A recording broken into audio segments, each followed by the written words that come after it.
नमस्कार दोस्तों, स्वागत है आपका। आज हम भारत के सबसे चर्चित और संवेदनशील और सबसे महत्वपूर्ण कानूनी विषय पर बात करने जा रहे हैं, यानी कि यूसीसी, जिसे यूनिफॉर्म सिविल कोड भी कहा जाता है। समान नागरिक संहिता एक ऐसा कानून जिसके लागू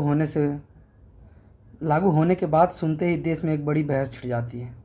कोई इसे देश की एकता के लिए ज़रूरी बताता है तो कोई इसे धार्मिक स्वतंत्रता पर खतरा। लेकिन एक नागरिक और एक स्टूडेंट होने के तौर पे हमें बिना किसी राजनीति के इसका असली सच पता होना चाहिए। आज की इस क्लास में हम इसी चीज़ को समझेंगे। यूसीसी असल में क्या है, हमारा संविधान इसके बारे में क्या कहता है और इसके लागू होने से पहले आपके जीवन पर क्या असर पड़ेगा। तो चलिए शुरू करते हैं और देखते हैं आगे। अगर हम इसकी बात करें तो हमारे संविधान में इसका क्या दिया हुआ है।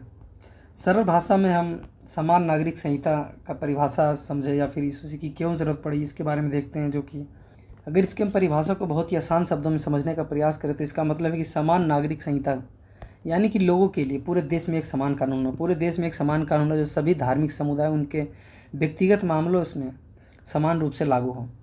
क्रिमिनल बनाम सिविल कानून, जैसे कि भारत में क्रिमिनल लागू कानून होता है। जैसे किसी ने चोरी कर लिया, आपका फ़ोन चोरी कर लिया या फिर किसी की चीज़ को कर दिया या मर्डर कर दिया, किसी का हत्या कर दिया, हत्या करने का प्रयास किया, इस तरफ तरीके का। तो इन सभी का सज़ा एक जैसा है, सभी नागरिकों पर समान रूप से लागू हो। लेकिन चाहे उनका धर्म माने या ना माने, ऐसा नहीं है कि अगर कि कोई मुस्लिम ऐसा कर दिया, फिर कोई हिंदू ऐसा कर दिया, कोई सिख ऐसा चोरी मर्डर या फिर इस तरीके का काम कर दिया तो उसे किसी अलग तरीके से सज़ा दिया जाएगा, और कोई अन्य धर्म के लोग कर दिया तो उसे अलग तरीके का सज़ा दिया जाएगा। इन सभी चीज़ों में लोगों के लिए एक समान सज़ा है। इसमें मेन बात, सबसे ज़रूरी बात यह है कि पर्सनल लॉ यानी कि सिविल कानून में सबसे ज़्यादा ज़रूरी महत्वपूर्ण है। जैसे कि विवाह हो गया, तलाक हो गया, गोद लेना हो गया और संपत्ति का बंटवारा हो गया। जैसे हमारे हिंदू धर्म में या किसी भी धर्म में, हिंदू धर्म में ऐसा होता है कि विवाह का नियम बना होता है। एक तरीके से लोग विवाह करते हैं और अपने साथ में जीवन जीते हैं। वहीं तलाक की बात करते तो पहले मुस्लिम में ऐसा होता था कि 3 बार ट्रिपल तलाक बोल दिया तो फिर एक दूसरे के बीच अलग हो जाता था। और उनका गोद लेने का अलग अलग धर्मों में अलग अलग प्रकार का है। हिंदू धर्म में अलग है, मुस्लिम में अलग है, सिख में अलग है, ईसाई में अलग है। तो यही, जैसे कि हिंदू के लिए हिंदू पर्सनल लॉ है, मुस्लिमों के लिए मुस्लिम पर्सनल लॉ है। तो आने वाले समय में अगर यूसीसी लागू होगा, क्या बदलाव होगा आपके जीवन में या आप आम जनता के जीवन में से किस प्रकार का परिवर्तन हो सकता है। जिसमें कि शादी का उम्र हो गया, तलाक के नियम हो गया, गुजारा भत्ता हो गया जिसे एलिमनी बोला जाता है, साथ में प्रॉपर्टी और बच्चे के खर्च हो गया, महिलाओं का अधिकार हो गया, सभी धर्मों को एक जैसे हो जाएंगे। जैसे अभी क्या है कि शादी का उम्र कानूनी रूप से तो लड़कियों के लिए 18 साल है और लड़कों के लिए 21 साल है, लेकिन बहुत बार ऐसा देखा गया है कि बहुत ही कम उम्र में भी शादी हो जाता है। हिंदू हो या मुस्लिम हो, सिख, ईसाई, जैन, किसी भी धर्म में इस चीज़ों को नज़रअंदाज किया जाता है। साथ में तलाक के नियम पेपर पे, जैसे हिंदू धर्म में अगर तलाक हो रहा है तो वो कोर्ट कचहरी, वकील, ये सब जाना पड़ता है, तब जाकर तलाक होता है। वहीं मुस्लिम में ऐसा होता है कि 1-2 बार, शायद 3 बार तलाक बोल दिया तो तलाक के नियम में से हो जाता था। लेकिन हाल में तलाक के भी नियम बदले गए। साथ में गुजारा भत्ता का बात करें, जिसमें एलिमनी की बात करें तो हम इतिहास के कुछ ऐसे केस को भी पढ़ेंगे और उसमें समझने का प्रयास करेंगे कि क्या रहा है। एलिमनी में हिंदू में अलग तरीके से है, पर साधा प्रॉपर्टी या बच्चे महिलाओं के लिए अलग तरीके से है, किस तरीके से एक्वायर कर सकते हैं, या फिर अगर कोई बच्चा है तो उसे किसकी जिम्मेदारी जाएगी, या फिर कोई व्यक्ति है जो अपनी पत्नी को या फिर उसे तलाक दे रहा है या फिर उससे किसी तरीके का अलग हो रहा है तो उसके लिए अलग नियम है। इसमें ऐसा कहा गया कि अगर ये यूसीसी लागू हो जाएगा अगर पूरे देश में, तो सभी के ऊपर एक समान कानून होगा, सभी के समान कानून बनाया जाएगा। जैसे कि चोरी मर्डर करने के लिए अगर कोई भी धर्म के लोग हो, उसके एक ही जैसा कोर्ट कचहरी एक ही जैसा फेस करना पड़ेगा। लेकिन यहीं अगर हम बात करें तो पर्सनल लॉ की बात करते हैं, जिसमें सिविल कानून हो गया, वो अलग तरीके का होता है। आगे हम संविधान की बात करें कि संविधान में, हमारे भारत में संविधान में क्या दिया गया, और साथ में इतिहास के कुछ पन्ने को भी खंगालने का प्रयास करेंगे कि इतिहास में ऐसे क्या फैसले आए हैं जो कि ऐसा कहा गया कि सिविल कानून लागू होना चाहिए, या फिर डॉक्टर अम्बेडकर ने क्या बोले थे, उसके बारे में हम देखते हैं। तो संविधान में आर्टिकल 44 के तहत, जो कि डीपीएसपी के तहत आता है, ये भाग 4 में है और इस चीज़ को ध्यान रखिएगा, बहुत बार क्वेश्चन में पूछ लेता था। तो इसमें ऐसा कहा गया है कि यूसीसी के ही बारे में दिया गया है कि राज्य पूरे भारत में नागरिकों के लिए एक समान कानून या फिर समान नागरिक संहिता सुनिश्चित करने का प्रयास करेगा। राज्य यहाँ पे कोई स्टेट या फिर इससे नहीं हो रहा, ये राज्य हो रहा है कि केंद्र के रूप में इस तरीके का मान्यता दे बोला जा रहा है। एक राज्य पूरे भारत में नागरिक के एक समान नागरिक संहिता का सुनिश्चित करने का प्रयास करे। संविधान की बात करें, जब संविधान बन रहा था तो उस टाइम BR अम्बेडकर के इसके पक्ष में थे, UCC के पक्ष में थे, लेकिन उस टाइम हमारा देश अभी अभी आज़ाद हो रहा था और आज़ाद होते के साथ ही हिंदू मुस्लिम का विभाजन हो गया, जहाँ पे देखा गया कि पाकिस्तान बना एक तरफ दूसरी तरफ हिंदुस्तान बना, और भी ऐसे प्रिंसली स्टेट थे जो भी अपने बगावत को लेकर तैयार थे। लेकिन ऐसा हुआ कि बहुत सारे भारत में शामिल हुआ और पाकिस्तान अलग से बना। तो उन्हें डर था कि कहीं ऐसा दोबारा से अगर हमने UCC को अभी तो जस्ट ही लागू कर दिया, किसी के धर्म पे हमने अगर एक तरीके से अटैक कर दिया तो और भी क्योस मच सकता है किसी देश में। इसीलिए उन्होंने ऐसा नहीं कहा, और बल्कि भविष्य की सरकारों पर छोड़ दिया कि आने वाले टाइम में जैसे जैसे आवश्यकता पड़ेगी वैसे वैसे लोग देखेंगे और इसके लिए कानून बनाएंगे यूनिफॉर्म सिविल कोड के बारे में। इतिहास की बात करते हुए ब्रिटिश काल में 1835 में ही लेक्स लॉ की रिपोर्ट में भी पर्सनल लॉ को अलग से रखा गया था। आज़ादी के बाद से जवाहरलाल नेहरू सरकार ने भी इसे अलग करने का प्रयास किया था। अगर आज़ादी के बाद से हम देखें तो पहले प्रधानमंत्री के बारे में, जिसमें कि हिंदू हो गए, जिसमें हिंदू कोड बिल के जरिए हिंदू, सिख, जैन और बौद्ध कानूनों को संहिताबद्ध किया है।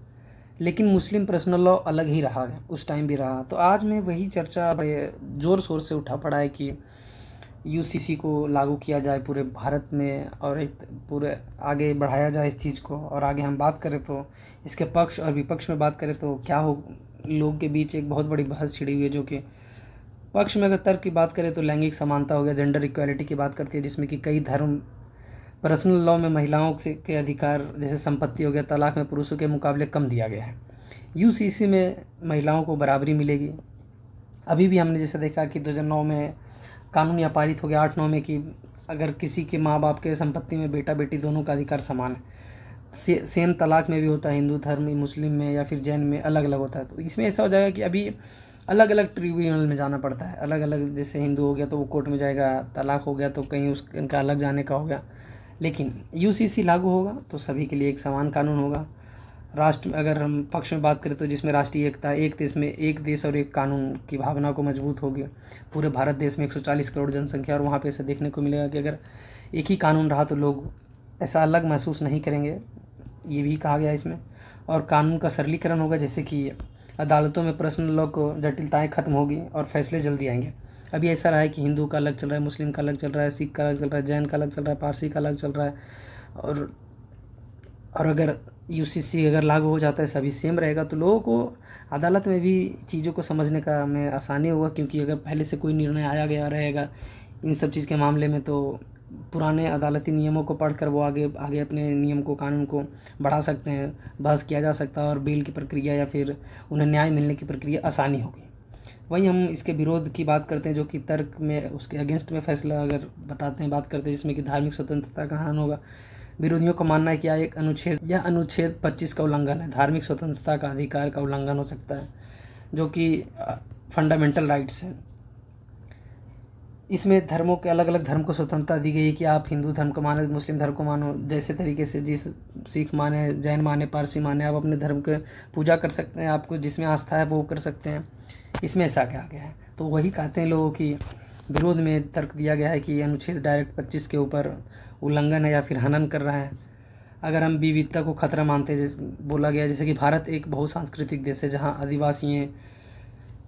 आदिवासी और पूर्ववर्ती क्षेत्र यानी कि नॉर्थ ईस्ट के स्टेट हो गए, राज्य अपनी अनूठी परंपराएं के लिए जानी जाती है, उसे संरक्षित रखना ज़रूरी है। क्योंकि उसमें ऐसे कहा गया कि जैसे ये नॉर्थ ईस्ट का वेशभूषा अपने परंपरा को बनाए रखने के लिए, अपने जैसे पुराने तौर तरीके से जी रहे हैं, इन सभी चीज़ों को बनाने के लिए भी, या उनका कहना है कि अगर UCC लागू हो जाएगा तो लोगों के ऊपर जबरन ऐसा थोप दिया जाएगा एक तरीके से। लेकिन इसमें ऐसा नहीं रहा है, सभी के लिए एक समान कानून होगा, चाहे वो भारत के किसी भी हिस्से में हो, अगर वो जम्मू कश्मीर में भी हो या फिर तमिलनाडु में हो, केरल में हो, इस तरफ नॉर्थ ईस्ट में नागालैंड में हो, मणिपुर में हो या फिर असम में हो, सिक्किम में हो, कहीं भी हो, भारत का एक पूरा भाग है, तो सभी के लिए एक समान लागू होना चाहिए। और बाकी रहा इन सब के लिए तो ऐसे ऐसे क्षेत्र में रहना चाहिए वहाँ के DM या फिर इस तरीके का छूट दे देना चाहिए, ताकि आप चीज़ों को लगातार मैनेज कर सकें और आने वाले समय में इसे देखने को ना मिले। और आगे हम तीसरे काम पे बात करें, जो कि आम सहमति की कमी, बिना सभी समुदाय को भी विश्वास में लिए इसे थोपने का प्रयास किया जा रहा है, जो हम बताए ऊपर। और भारत में कुछ ऐसे राज्य भी रहे हैं जो कि पहले से ही लागू रहा है। हम वही बात करें गोवा, उत्तराखंड और हाल ही में एमपी हो गया, असम हो गया, इस सभी राज्य में दोबारा से यूसीसी को लागू किया जा रहा है। गुजरात हो गया। गोवा भारत का एकमात्र ऐसा राज्य रहा है जहाँ के पुर्तगाली सिविल कोड यानी कि 1867 1867 से ही लागू है। इसके कारण आज़ादी के समय से भी यह प्रकार में यूसीसी लागू था। उत्तराखंड का ऐतिहासिक कदम है। उत्तराखंड भारत का पहला ऐसा राज्य बना जिसमें अपनी विधानसभा में UCC bill uniform civil code bill pass किया। इससे पूरी तरह से कानूनी रूप दिया गया। इसमें लिव इन रिलेशनशिप को रजिस्ट्री कराना अनिवार्य हो गया, जैसे कि जो भी उत्तराखंड में लोग लिव इन में रह रहे हैं उसको रजिस्ट्रेशन करवाना होगा। बहुविवाह पर पूरी तरह से रोक लगाने के जैसे प्रावधान किए गए हैं, यानी कि कोई व्यक्ति अगर 1 2 3 4 5 जितना भी विवाह कर रहा है उसके ऊपर रोक लगाया जाए, और अगर तलाक के नियम हो गए इस तरीके के नियम को भी दोबारा किया जाए। और अगर हम इसमें बात करें तो यहीं पे गुजरात में भी लागू किया गया। गुजरात में भी है, अभी हाल ही में मध्य प्रदेश में इसी मंथ में लागू किया गया। और असम की बात करें तो असम में भी 2026 में ही पारित किया गया है। तो भारत में ऐसे राज्य बन चुके हैं जो कि यूसीसी को लागू कर रहा है धीरे धीरे। हम ऐतिहासिक लैंडमार्क डिसीजनों के बारे में बात करते हैं, जिसमें कि सामानों के बहुत ही फेमस रहा। 1885 में सुप्रीम कोर्ट ने 62 वर्षीय तलाकशुदा महिला के पक्ष में गुजारा भत्ता तय किया और कहा कि इसे देश में यूसीसी लागू होना चाहिए। इसमें ऐसा रहा है कि इनके पति ने, इनका जब एज 62 साल करीब हो गया था तो इनके पति ने इन्हें छोड़ दिया था तलाक देकर। और ये कोर्ट में अपना गई तो वहाँ पे इनको फैसला इनके पक्ष में दिया गया और कहा गया कि आपको इनके गुजारे भत्ते के लिए देना पड़ेगा। तो यही इसमें कहा गया था। सवानो केस में साथ में सरला मुद्गल केस की बात करते हैं 1995 में, जो कि कोर्ट ने साफ किया था दूसरी शादी करने के लिए धर्म परिवर्तन करना गैर कानूनी है। यानी कि ऐसा ना हो कि आप हिंदू हैं पहले उसके बाद आप मुस्लिम बन रहे, क्योंकि मुस्लिम में बहुविवाह प्रथा आराम से बढ़ रखा है। तो आप ये नहीं कि आप उसमें जाकर अपना शादी विवाह कर सकते हैं, और इसलिए इसे गैर कानूनी बताया गया है। तो यूसीसी ना किसी के पक्ष में रहा है ना किसी के विपक्ष में रहा है, पूरे देश के अपना अपना पक्ष रहा है, लोगों का मत रहा है। इसमें ऐसा नहीं है कि किसी के ऊपर जबरन कोई चीज़ को थोपा जा रहा है या फिर किसी के ऊपर जबरन किया जा रहा है। ये एक नैतिकता से के रूप में देखा जा सकता है पूरे भारत में, क्योंकि हाँ ये बात है कि भारत में 140 करोड़ जनसंख्या है। लोग अपनी प्रथाएं परंपराएं को लगातार बनाए रख रहे हैं, लेकिन आज आधुनिक दौर में पुरानी चीज़ों को साथ लेकर ही आगे बढ़ा जा सकता है। कहीं की पुराने चीज़ों को अगर कहीं पे रखा है उसी चीज़ को आगे बढ़ा रहे हैं तो वो भी ज़रूरी है, लेकिन आधुनिकता के साथ भी जीना बहुत ज़रूरी है। क्योंकि अनुच्छेद 21 के तहत सभी को अपना जीवन जीने का अधिकार है, सभी को घूमने का अधिकार है, सभी को जाने का अधिकार है। तो आप अगर सवानों केस में जैसे तलाक देकर इन्हें गुजारा भत्ता नहीं दिया जा रहा तो इनका भी अधिकार का हनन किया जा रहा है। तो यह ज़रूरी बेहद आवश्यक था कि यूसीसी लागू किया जाए, और गोवा में बहुत पहले से लागू है। एमपी ने हाल ही में पारित कर दिया है। वहीं में बात करें तो असम में पारित कर दिया गया है, उत्तराखंड ने पारित कर दिया है। तो ऐसा देखने को मिला है कि यूसीसी लागू हो रहा है। और हम निष्कर्ष की बात करें तो यूसीसी का उद्देश्य किसी धर्म या प्रथाओं को खत्म नहीं करना बल्कि नागरिकों को अधिकार की रक्षा करना होना चाहिए। आदिवासियों और विशेष सांस्कृतिक क्षेत्रों को छूट देते हुए महिलाओं के अधिकारों को प्राथमिकता एक प्रगतिशील कानून बनना सही रहेगा। सभी चीज़ों को ध्यान से देख लिया है, और ध्यान से देखते हुए हमने सभी चीज़ों को पढ़ भी लिया। जैसे बहुत सारे ऐसे क्षेत्र हैं भारत में जो कि अपनी परंपराएं अपनी प्रथाओं को बचा कर रखे हुए हैं, तो ऐसा उन्हें अलग तरीके से छूट दे दिया जाए और वहाँ के डिस्ट्रिक्ट मजिस्ट्रेट या फिर किसी ऐसे न्यायालय को इसमें दखल देने के लिए बोला जाए, जाके लोगों का हनन भी ना हो और अपनी परंपराओं प्रतिष्ठाओं को भी लगातार बनाए रखें। तो दोस्तों, कैसा लगा यह वीडियो? यह समान नागरिक संहिता यानी कि यूसीसी की पूरी कहानी थी और सामाजिक सफ़र। अगर आपको क्या लगता है कि क्या पूरे भारत में यूसीसी लागू होना चाहिए, अपनी राय कमेंट बॉक्स में साझा करें। अगर आपको यह जानकारी निष्पक्ष तरीके से रहा है तो वीडियो को लाइक करें, दोस्तों के साथ शेयर करें। अगर साथ में अपने सभी और चैनल पे और भी बहुत चीज़ों के बारे में वीडियो बनाया गया है, मतलब क्लास है, तो आप उस चीज़ों को देखिए और अपने करंट अफेयर्स वाले मुद्दों को आगे बढ़ाइए। और सटीक जानकारी के लिए चैनल को सब्सक्राइब करें। मिलते हैं बाकी किसी नए टॉपिक के साथ, जब तक के लिए थैंक यू। जय हिंद।